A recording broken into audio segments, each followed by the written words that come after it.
I did my best to notice when the call came down the line, up to the platform of surrender.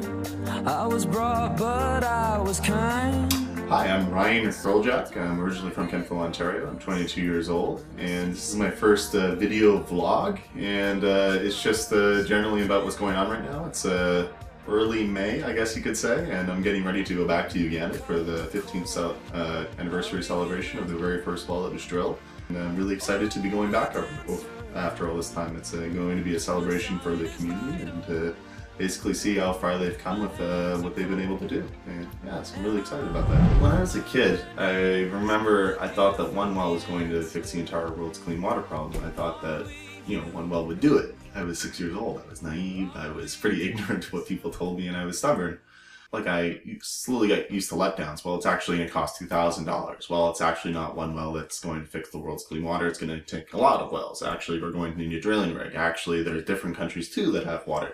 And it was like one after the other. But I think throughout it all, why the foundation's been able to be so successful and why I've been able to continue to stay motivated is because of that original 6-year-old thought that I thought it was unfair that I had to walk 10 steps to get to my water fountain and someone else had to walk 5,000 steps, had to walk 5 kilometers to get to a well near them.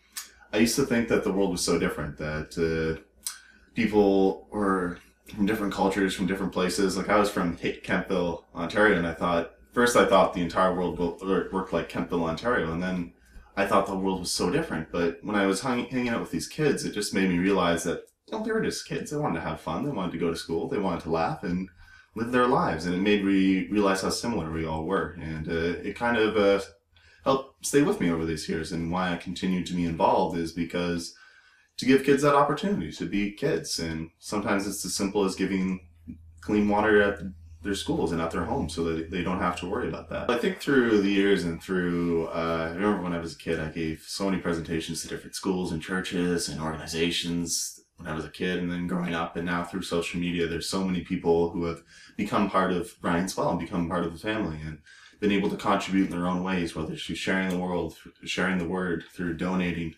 through giving back, to being involved. And it's like those people are a part of this trip and that they're able to come with me and go back. So it's nice to see that we have that element now, that ever since when I was a kid and it became less and less of me doing chores around my house to fundraise the money, it became more of everyone's project. So I think this is a great example that we can have in this current days where it's Ryan's Well trip back, and that we can all see the community itself that thrived because of a naive 6-year-old. So I think it's going to be a nice experience for everyone involved in Ryan's Well.